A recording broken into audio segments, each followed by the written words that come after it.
Welcome to Reel. Today, Too real. we are going to watch Brazil by Terry Gilliam, The Gilly boy. Yeah, great filmmaker. Monty Python fame, Yep. Great animator, and animator. Yep. great writer. From this title screen, we're watching this on Criterion. What do you guys think this movie might be about?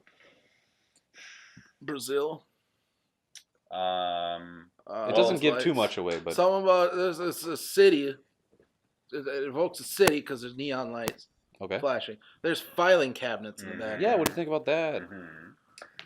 I think that Brazil doesn't talk about the place. I think No. Brazil is an idea, like heaven, or like a place that is better, or Nirvana, or whatever. Somebody's going to try and reach Brazil, and in doing so, they're going to rub up against some sort of authority or like bureaucracy, hence the filing cabinets. And they're not going to want him to learn the secrets, and they're not going to want him to be free. But he's going to want to anyways, and that's going to lead him to some wacky places along the way. How to do? Pretty astute. A to B. I mean, from what you can gather from that, yeah, filing cabinet stuff, it's definitely hardcore into the bureaucratic process, where like if one number gets put in out of place or one letter in a name gets changed, shit goes awry. That's basically the premise. There's an error, mistaken identity happens, and chaos ensues. Well, from what I've seen of Terry Gilliam's work as a director and a writer, he likes to work with the theme of like kind of what you're talking about, of like very small things can have very big consequences, like 12 Monkeys and shit. Yeah, or Time Bandits, where you like the smallest little change can lead to some pretty big things. And it seems like obviously he got his Don Quixote movie off the ground, so that kind of deals with some of the same stuff of just like this one errant knight who's like off his rocker is making all these waves down there in Spain, and like but I'm expecting this to be pretty visually stunning, with it being Terry Gilliam. Pretty out there, pretty kooky. It's really, I would say it's charming, fantastical, and it's whimsical. Is there anything ominous about this? Is there anything? Oh hell yeah! And I'm not going to give. I was gonna say this just like, screams ominous right now. Yeah, kind of like it really does. Yeah, and there's a reason why things are blinking, fading, things like that. You'll just have to watch it to understand it. But we're going to jump into it, and we'll be back.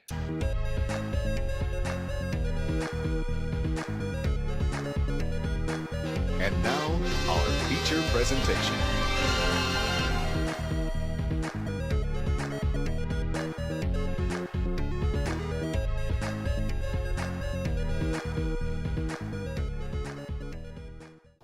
Yeah, I kind of wanted you guys to see that just because it's really crazy. It's a very interesting film, I guess, about just bureaucracy, and like one small error can lead to this huge ripple effect and screw with everybody's life. It's basically a tale of modern day England.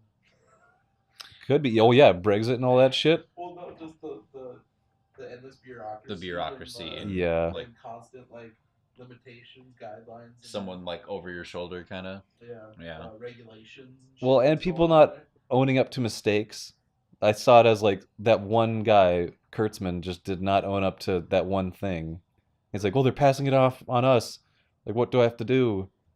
And he just passes the buck on to Lowry. And there You probably can't hear me at all. We can, okay, I'll recite. You can. But pretty. Correct me if I'm wrong. But What? this whole shit all happened. Because that dude in the beginning. Made a The mistake. dude in the beginning saw something come out of a duct. Hit it with a... Did it come out of a duct? That's what I was wondering. I was like, how? I don't remember exactly how the fly got in there. Well, it was like a cockroach, I think. Or the bug or whatever it was. Flying bug. Yep, it was a big bug. And he smacked it with a piece of paper, and it just fell in the typewriter. And just once they hit it, it slipped and went to B instead of T. And that one fuck up caused the entirety of this to happen. Yeah, Yeah. pretty much. Yep. Is what it seems like. That's what it was. That's why they showed it right at the beginning. If that didn't happen, he would not have accepted the promotion. If that would not have happened, he wouldn't have He accepted wasn't the planning promotion. on taking the promotion ever. but He never And then wanted to somebody take a forced promotion. it upon him, and he was like, once he "Okay." saw the lady from his dream. Yep. Once he saw the lady from his dream, Because of the fuck up, Mm-hmm. then he remembered her. accepted it to get to that part of the Ministry of Information. So he could follow it up on the girl. Yeah. Yep. He wanted to approve his promotion so he could go see this girl that's in his dreams, or he's been dreaming about. I think that was my favorite part of the movie is the dream sequences and the use of the dream sequences, where at first they start out as kind of just like typical dream sequences where they're separate from the plot, and they are like slightly symbolic of what's going on, and it kind of evokes the ideas and themes of what's being dealt with. Because you in the never movie. know, like, who the fuck is this samurai guy? Oh. But then he turns out, like, when he sees those, like, soldiers come in, Yeah. he gets freaked out and they turn into the samurai, and Yep. you're like, oh, okay. Well, and I noticed specifically when you first saw those like SWAT guys, really, when a bunch of them were storming into this one place, their getup had more. It had more detail to it, and there was like more ridging on stuff and more plates in places, and the gas mask they were wearing were even more complex. And I was like, okay, so that definitely like is more evocative of the samurai and like closer looking to samurai than normal SWAT guys. Mm-hmm. And it was just cool how like later on in the film the dream sequences ended up tying into the narrative, as well as kind of like making you wonder like how much of what he's seeing as a dream is like him operating in real life, but he's kind of disassociating or viewing things through this scope so that he Yeah. can cope. And that I think make he it likes through. living in his dream world more Yeah. than living in the reality. Sick ass armor and his wings. I think Yeah. that is what Brazil is. It that is. Yeah. world he has in his mind. It That's is. Brazil. And Yep.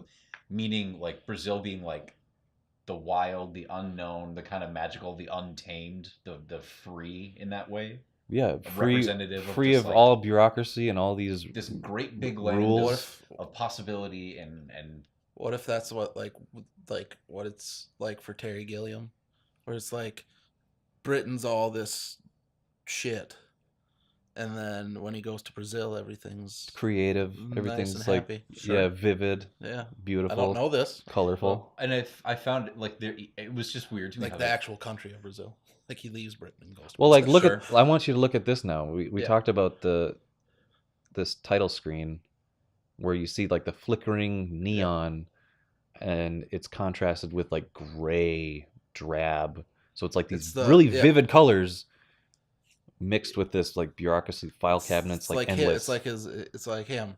It's Well- Brazil's the vibrant color in his mind. in his drab world. And yep, exactly. And then, well, later on in the movie, like I was saying, they kind of mix the two where he's running and there's like neon signs appearing in the world around him, Yeah. Mhm. and he's following them. And like on the menu here, the filing cabinets are towering. They just they seem like they go on forever. In his dreams, those world, weren't buildings; those were Yeah. filing cabinets the popping filing out of the ground. cabinets that kind of popped up and became They're like, infiltrating like his buildings. infiltrating his This evokes that too. And Yep. as he gets deeper in it, the fantasy world becomes much more like that world. It all reality. becomes gray and Yep. dark, and all his love, this lady, gets caged and whatever. And yeah, His arc through the movie is interesting because there's kind of more than one, a little bit in my eyes from watching that, where like you get your typical kind of like hero's journey. It's like a tiny little bit where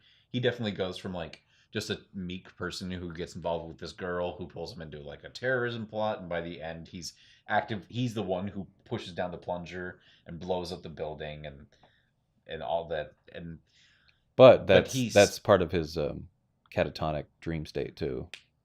Is him envisioning Yeah. himself blowing it up. Yeah. So he makes like that transition. We see him go throughout that transition through the movie, and then there's also the one where he starts out being the person who's very like he is a cog in the wheel. He's got his place in the world. He fits in. He's just Well, going through his life. the fact that and then- he doesn't want to be seen, like when he talks to Jack when they pass each other through those gates, like the turnstile or whatever it was. I think Jack was leaving, he was entering. Yep. Mhm. He's like, "Oh, you don't want to take that promotion?" He's like, "You don't want to be, Yeah. you just want to stay unseen and not heard and all this other stuff." He's like, "Sounds great." Yeah, he said you'll never Perfect. get noticed there. Yeah, He's he like, yep, it doesn't want to be perfect, noticed at great. all.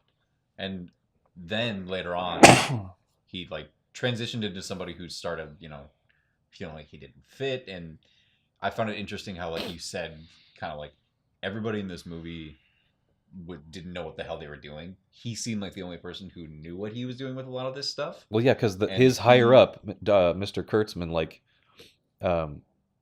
he basically was like, "What do we do? What do we do?" He called him in Yeah. after he like overslept, and he's like, "Oh yeah, I'll be in there in just a second." And he just came in, and in like 1 second, he just fixed the problem. And he does that multiple times. Yeah. Even specifically that situation where his boss calls him in and has this problem, and he just steps in like above his pay grade, and it's just like, we'll do this, this, and this. Boom, solved. It should be fine. And Well, they're and like, like- "Oh no, this person doesn't have a bank account." So- Well, we can just go there. And So you do see that him, like Sam Laurie, if he really like thought about it and put his mind to it, could fit and just live in this world very peaceably, and he could like have his boss's position and be doing well. Well, yeah, he's got an in with his mom. But Like then his he- mom like pulls all these strings for him, but he's like, "I don't want anything from you. I don't want any of this." It seems like he's happy being stagnant in the position that he's in, because maybe for a while he's been dreaming, or just now he started having these dreams where he seems like he's enjoying that little guilty pleasure outside of the rest of his life, that is the bureaucracy and fitting in with everything. Well, And if then you he found goes like home and he has these beautiful dreams that he doesn't know what they mean, and he gets to see this beautiful girl and like Mhm. fly and everything. the fact that all the people that he's working with, when the boss isn't looking, they're all watching television. They're all watching Yeah. Central Systems TV or whatever. And Everybody's watching like they're watching either classic movies. the that are Marx on. Brothers, or they're watching Casablanca, or they're watching Fred Astaire and Ginger Rogers. Like they're Yeah, watching the all old of that school stuff. That was A fun something- little gag. Well, yeah, and that was something that was early on in the movie started being very apparent, like how attached people were to screens. And Hmm. there was a scene where, like, I think it was Jill, even in the very, very beginning, where she was smoking the cigarette in the bathtub. Hmm. She was watching TV via a system of mirrors, where the TV was in like it was like 3 rooms away, Hmm. and she had set up mirrors throughout the house so that it reflected into this little like hand mirror that was on an arm next to the tub that she could swing around and perfectly angle it to watch TV like through that way. Mhm. And another thing I noticed, like the screens, The screens were a big thing. The Magnified screens. the biggest screen size that I ever saw, like one solid screen, were some of the TVs, and they were maybe like 5, 6 minutes, 7 inches by 7 inches, like pretty damn small. And then every other screen, it was like they just made that big of a size, and they're like, that we're good. We never need to go bigger. And then they 'Cause just then they use just- magnifying screens. Yeah, they just use like these magnifying glasses on Yeah. everything. They actually, I think those are projector a- screens that they took out of actual television cabinets that had like this. One side was like a more concaved or convex to like project an RGB signal Yeah. and boost it Make or it make bigger. it bigger. And they just like took those off of those systems and just put It's it a- on like stands. Wonder if it's a symbolic thing at all with when he when Kurtzman is asking him for help with the check, the refund check, Yeah. and then goes onto the computer, and then it swings around, the shot swings around, and then the screen comes up and then magnifies his face, symbolic of like now all the responsibilities on him, like It's good putting him visual in, storytelling right yeah, there. putting him in focus of him in the responsibility for what's going to happen and what's Yeah. going on, Even like that moment where that screen shifting the swings- pressure. when that swings around and he gets magnified by it, Yep. where that fell in the movie, it also kind of like, because everything after that was when he went and saw the woman, and then his dreams started getting more crazy with the people like being chained and crawling and with the the baby samurai, masks, and just like him seeing her specifically in the dream, being like, "Where's his body?" Yeah. It felt like a turning point. yeah, When he got magnified, it was like, okay, you're in the middle, you're in the spotlight, you're in the lens, and then as we're moving past, everything after here is, I just a say new world. too how good, especially like even now, but especially for the time, the flying him looked like Yeah. like The first shot of him Yeah. dreaming. Well, and then like when Like that's he'd, the first thing you see of when he'd his pull character. up and stuff like that, like when he'd move and pull up and stuff, it just Mhm. looks very like good. You could Yeah, tell very that he was organic. like he was maybe hovering over like a big fan, and he was like. Or whether he was on like wires or what There was combination of one techniques scene that I they could see used. him flying down into the alleyway, and you could see it one wire. Yeah, That was it. Honestly, seeing the wire doesn't like break but the it doesn't. illusion. It didn't. But it also Like- didn't look like a lot of scenes with wires where you like look at it, Yeah. and then all of a sudden they're just like, and you're just like, it's not "That's- something smooth. that you It's look very at this smooth." and you can instantly wrap your mind around like how the physics are working. Yeah. You can obviously tell it's practical to some Mhm. like Yeah. a large degree. And Yeah, then, what do you guys think about the world building of this? Like Awesome. It's very Terry Gilliam. it's very like Very Terry. What a good industrial, and thing. like the fact that they had to tie in ducts into Yep. every scene. Everything ducts, ducks were everywhere. That's So why they much had ducts. that. That's why they had that central system, whatever the heck, Yeah, central services. central services commercial at the beginning talking about ducts. So many ducts, no duct tape. No world without duct tape. Nope. And then those guys that were from Central services. they're Bobby. yeah, the Mario and Luigi guys. Waluigi. Mario Haskins. and Waluigi. Yeah, they Bob show up and Hoskins. they have to go by the book and do all this paperwork, and they have to fix all these ducts after the fact of like people Well, barging in and how everything's fucked up in his apartment, and there's just like, well, we have to, abide by the, do the paperwork. We have to Yep. abide by. It's everything getting fucked up by bureaucracy. Mhm. And yeah, his place is torn apart, like tubes and ducts and all this Yep. stuff hanging everywhere. And then he's like, "Are you just gonna leave and like leave it all in this state?" And he's like, "Well, yeah, we haven't signed paperwork or done anything to fix all this. We were just, contracted It's to an come in here emergency, and yeah. tear it apart and look through it all." Yep. Bureaucracy. It was weird, like how, because they said multiple times throughout the movie how like regimented everything was, and that everything, like even geographically, things had been sectioned off. Yeah. Even and- when he like said his address, it was a really long address. Yeah, he had to describe like Block 25, the Route 4 building, the block, Yeah. the like sector. floor that he was on, the color of that like sector of the floor. It was weird. Yeah, there was a lot to Does Bobby D's character just reflect the guy who does home repairs without getting licenses for it? Just calls himself the handyman and gets hired. No, without the proper licensing and But zoning and whatnot. Yeah, Then he just fucking the proper permits. bombs it. He does. That's how he escapes. Comes in, fix shit. At about 90 Hops miles an on, hour. yeah, hops on a zip line and And just just that scene. bombs it. Zips on down. He zips hard. Zipped it so hard. Dude. Oh, Yeah, But there's like, a lot of good things about it was the world. it was weird, Mhm. like with the world. It seemed really like this movie is very good at making you feel slightly unsettled a little bit, or Really just, like, claustrophobic too. Like it's yeah, claustrophobic, but also like the spaces feel large. Yeah. Like a lot of Terry Gilliam movies, from what I've Terrier seen, movies. the spaces feel very big. Yeah. The set design and everything, like large vertical spaces, and there's slight echo, and it's just kind of like but you also feel this very much focused on tight yeah. areas. When he gets promoted, aisle, he gets an office, but it's like Small. he shares it. It's a half office with all another the person. streets and alleys, all the even that is sectioned. Yep, that the section. hallway where in the original part where he was with Kurtzman and shit, that was Mm-hmm. all tight. And just fucking. So there's a couple cool long shots there around. So it Yep. feels like cavernous but claustrophobic at the same Yeah. time. That's why you feel so relieved when he has his dreams, because he's just flying above It's the all clouds. open, and like early on, I noted that like there was really low angles, and you were saying like the really wide frame on the camera. The and camera, the fisheye. He's basically using a super wide. There was a lot of stuff done to make it feel very to affect you with the visuals, and it was just interesting to me in one way how sectioned everything was in so many different ways, and then when you were out in public, it kind of felt like everything was just hanging on by a thread. Like this whole society was just barely held together by tacks and glue, and it was just seconds away from utter chaos and revolt. So, or panic on the streets, or just shit blowing up. what was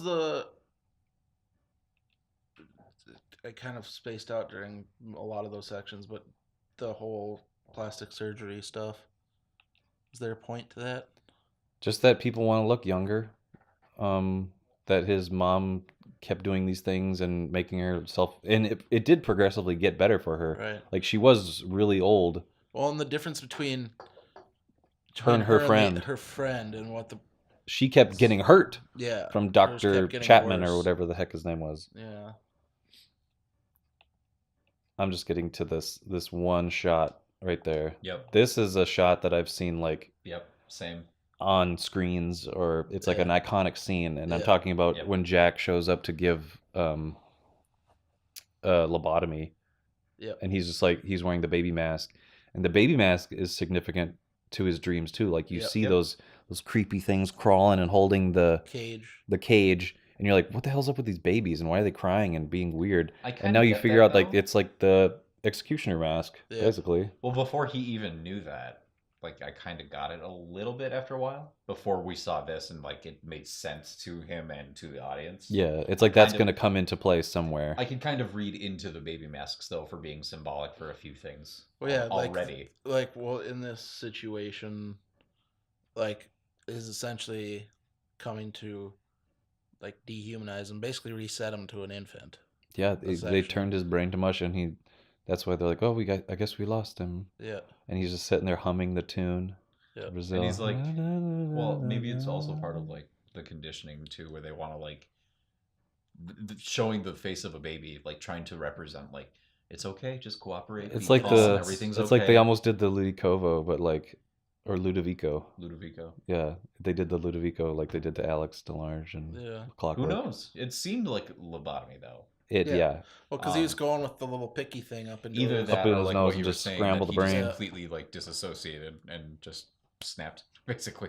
But not that I kind would you say this ending is a bleak ending, or would you say it was for the character? Would you say it's something that he almost wanted? Well, it's kind of both. Because he's living in his dream world. It's bleak. And the reality of it is bleak, but the fact of it's like a Black Mirror. He's now living in his perfect world, essentially, in his dream world. That happy ending with the then woman that's that he happy. wanted. It's a weird.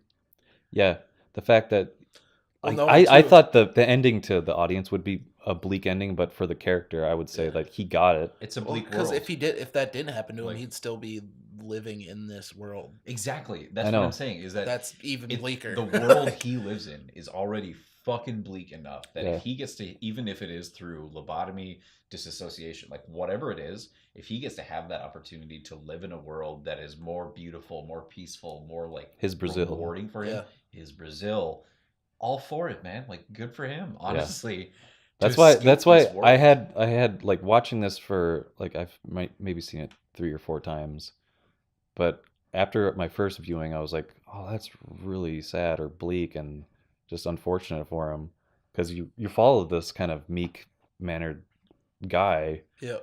And I didn't really understand okay, yeah, he has these dreams, and they definitely mean something to the real world, and it's kind of serendipitous that he finds this girl.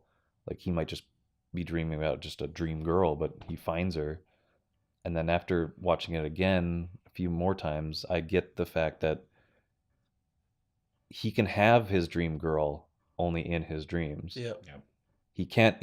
The girl did not like him in the reality. She was totally put off by him. I love you. I mean, I love you in my dreams. I mean, you know, it's wow, you're really handsome. But she kind of did, but they had their one night, and then it was just both. Oh yeah, that wasn't part of the dream, was it? No. He came back and she was wearing the wig, and she was in the nightie. That was right when the Christmas happened. Yeah. Christmas morning, she turned He- herself into a president. Yeah, and then they banged, and then the next morning That's when when he woke she- up, and she okay. had and then she had the ribbon and shit on, And she got shot. and then Yeah. and then they Christmas morning, she fucked gets her. shot. Yeah, I always think that is part of the dream because it's so like Yeah, it soft is and very dreamy. it's Well, well and it's- because they put a soft light on everybody's face so they look Yeah. like they're in a It's dream just- Because it's sequence. just like Shot that I way. finally, And because just- it's And it's during that happened. ending portion too, so Yeah. I'm like, this is when stuff gets really crazy. So I'm like, yeah, And those that could results, be it. Those results for him are dream-like. Like Yeah. that's the That's tip what he's top. been He's wanting. always wanted this woman, and now he's alone in a room with her, where she's like presenting herself in this certain way to him, and all this. And Yep. my dad is always like, since I was really young, been like, hey, Brazil, like you should watch it. Oh, really? Yeah. Oh, Is he- interesting. Well, he introduced me to Monty Yeah, he's a Python when I Python was man. very, very young. Oh, of course. But I can kind of see why. Terry now. Gilliam's from There- Minnesota. It was Who is? Terry Gilliam. not Gilliam was born in Minneapolis, Minnesota. Oh, I never knew that. Like, I know the Yeah. Coen brothers and shit, because like, but I Um, always picture him as like a Monty Python like part. His dad was a traveling salesman for Folgers before becoming a carpenter, and they moved to Medicine Lake, Minnesota. Oh, Medicine Lake. So Um, he's not like he was born there. Yeah, they moved to Los Angeles in 1952 when he was 12. So he spent the first 12 years of his life in Minnesota. I did not know that. That's really cool. Well, That's this cool. movie Super cool. definitely Yep. him being like working for so long with comedy. This movie definitely has comedy in it. Yeah. Yeah, and But it- Bizarre. it it's helps. It's very. I would say his particular brand a- of comedy is just offbeat. Well, Yeah, it's yeah, it's for it's sure. like between the stuff too. Like it's not always the immediate action that's happening. It's the stuff surrounding it. Like It's- a little action after it happens, or a little physical slapstick on the side after they talk about something or do something. It's not always directly like, here's a joke. Yeah. It Yeah, is no, like- yeah, no. He doesn't structure his scenes around a No. joke, but he structures background scenes. Yeah. Yeah. He structures like things that happen not pertaining to the story at hand. That's like in the background somewhere, Yep. and it just is goofy. Like the kids that were like hazing the other kids and pretending that they were like the guys that were Going through the that SWAT work- teams yeah. and Or like when Bobby D first shows up. yeah. And then like he's talking to him and telling him all this stuff, and then he'll just put his hand down, and all of a sudden there's something different, and it's just like it's not. The point isn't what he's doing. That's just framing around it. That there's these little things that happen in between that are like jokes that Mhm. are funny that are. A And the good- fact that during the dinner scene where like you have to pick a number, pick a number, pick a Yeah. number, and like he brings the food out Afraid. instantly, and it's just like slop Yep. Yeah. with a picture of what you got. It's like supposed to taste like it, but it's like Yep. it's just a comical like visual gag that you can either be like, oh, funny, or just like try to understand like what are they talking Or about. when the bomb goes off, and then like the Nobody like does cares. anything, Nobody. and then like the servers just put a little A partition. little partition up. Yep. Like it's But that I think that the comedy in this movie helps inform the like bleakness of the world. well, yeah. Because it's kind of like Idiocracy in a way, which I've never seen that movie, but the general idea of people not reacting to the explosion, the stuff happening like you were talking about, The ridiculous. like a good example that I'm thinking of is like in the beginning, a moment of comedy is when they cut the hole in the ceiling of the family, and all the guys bust in afterwards, Yeah.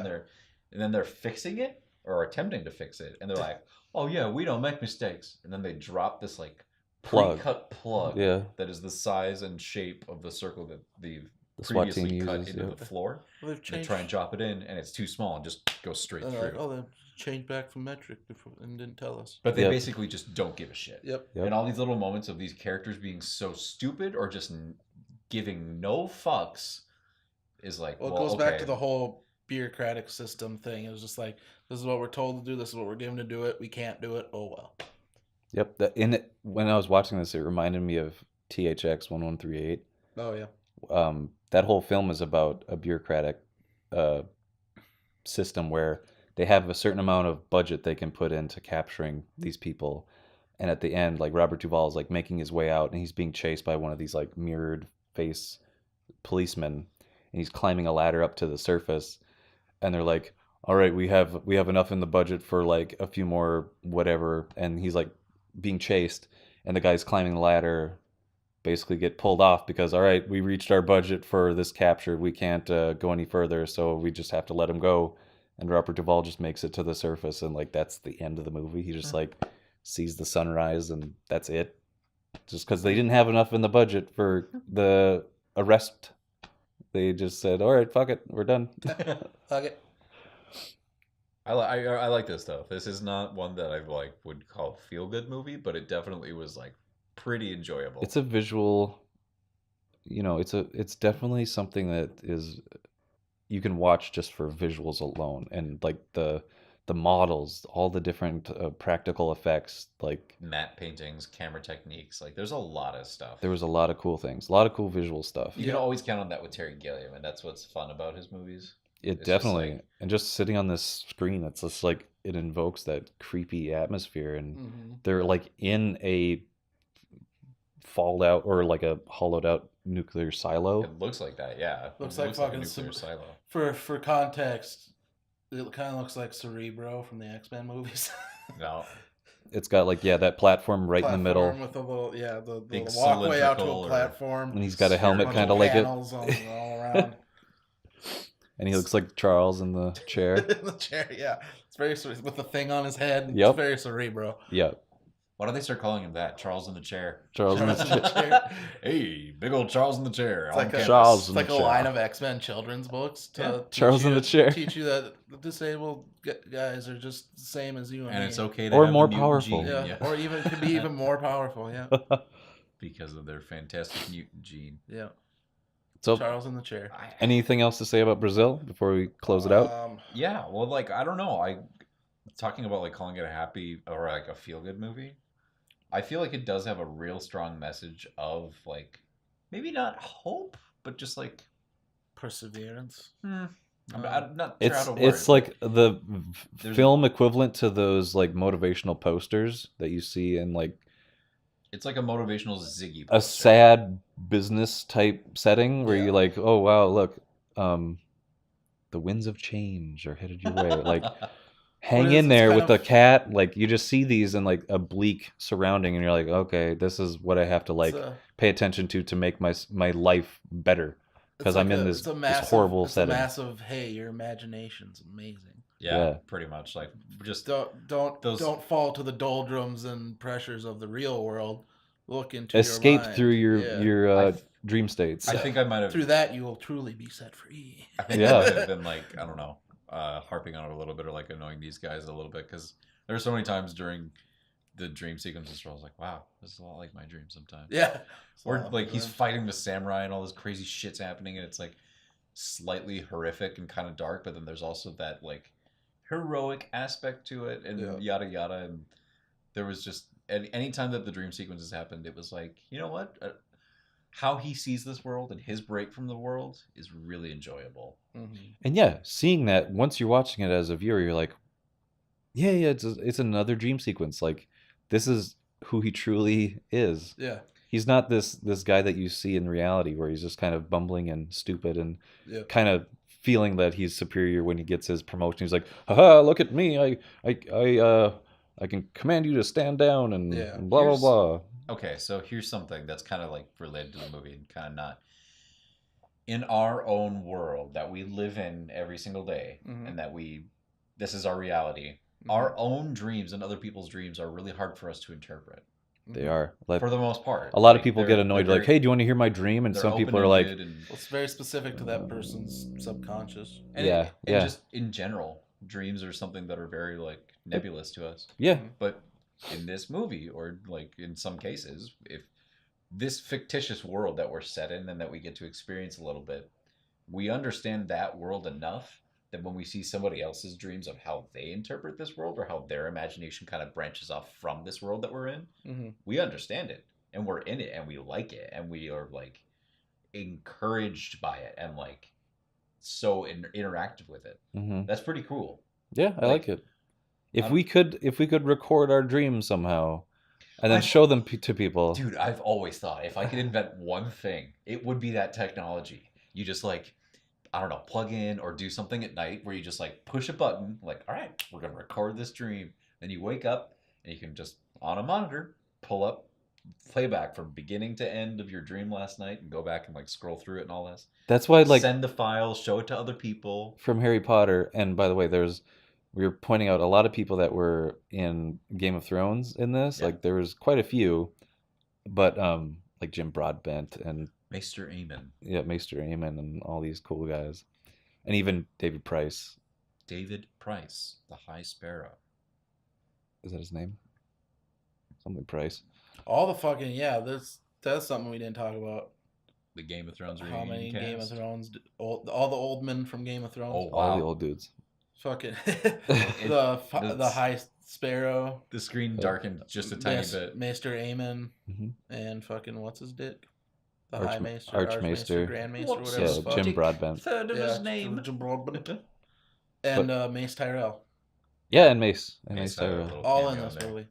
But I was gonna say, like, to jump onto that dream thing, but like in Harry Potter they have that memory extractor Yeah, thing, Offensive. and then they put it in a pensive, and you Yeah. can like dive into your memories. Yeah. If you could do that for dreams, you could I be like, mean- hey, jump into my dream, watch this. Yeah. Memories would be interesting too, but that Yeah. also like opens up there are good memories and bad. Well, if dreams, you just can- like there are good dreams and bad dreams.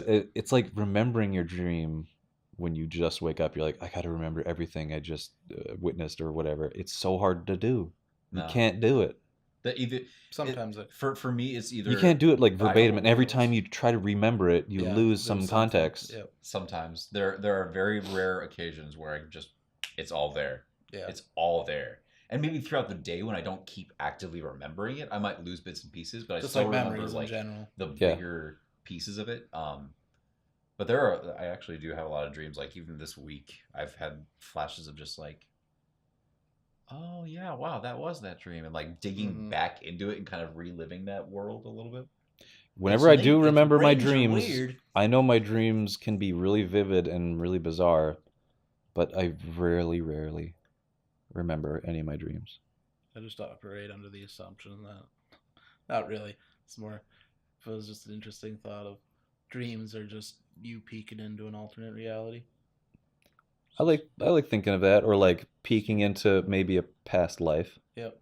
or like, you know how evolution, you have ingrained DNA, Yep. Mhm. and through your DNA, like in dogs, you only breed the dogs that are DNA obedient, and those traits get carried on through It's the like Assassin's generations. Creed.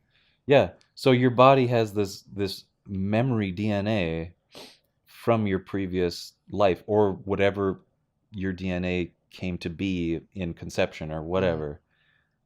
Somewhere deep ingrained in you, you can maybe reflect back on your previous life. Mhm. And maybe some of that is bullshit, but I'd like to think Yep. maybe something like that could happen. Yep. Ditto. So you can just like Ditto. it's fun to think about. Mm-hmm. And so this movie was It basically stimulates your brain parts. it's a great dreamscape. Hey, audience. Hello. I'm gonna pet your ears for a moment here. If you could dream a dream, what would you dream? What would your dream be? Have you ever had a dream that you had you could do so you want him to do you so much you could do anything? I dreamed a dream of times gone by. Would This you? is where I'm going to put in that video of Would that you? kid saying, "You want you want fuck? try Hey, to Chuck? when you Fella? have to when Suck? when There's magic Have you seen combo. that ever? Talk through. Mm-mm. Yeah. Proud Oh, show. you've seen it. Probably. Have you ever had a dream where you knew you could do it? you wanted to do so You much you wanted could to do do anything, Yeah, and that's it. Yeah. And I watched it. It's an HBO. and then like Good Night Moon. cut to the BuzzFeed article of that this kid 20 years later, and he's giving like a really eloquent speech as his like summa cum laude in Yep. his college or some shit, and it's just like I got you. He's Some come loud. Us came Cool. Well, Well- that was a fun That was. Brazil experience. I think that's one that we would I would Oh, yeah. recommend. You'd recommend that? Oh yeah. Yeah, especially if you're a Gilliam fan, Monty Python fan. Oh, You can see a God. lot of Monty Python if stuff you're a in here. Gilliam fan, you probably Michael Palin, haven't but- missed this before. Like, Mhm. even if you're a Monty Python fan, some of their stuff can get like weird enough where you could handle this. Minnesota boy. Yeah, I guess Minnesota boy. I Well, think- I for think 12 if you're years. Anybody? That's where he was born, man. I don't know. Formative Maybe years. not anybody. But yeah, just we fun. all recommend this movie. You should definitely go out and watch it. Get it on Criterion if you can. Yeah. I think that's like probably the best way to get this film is Well, through Criterion. If Criterion is available for any film, that's probably the best way to get it. Yeah. Yeah, and it's got a lot of stuff, so you can watch it with commentaries with Terry Gilliam and the actors. Commentary. Come on, Terry. Gilliam. Commentary Gilliam. Just the common, not the ultra rare. So, it's a commentary. All right, we'll be back with more Reel to Reel hopefully in the future. Yeah, it's gonna Please be, have with us. it's gonna See be ya. a fun time.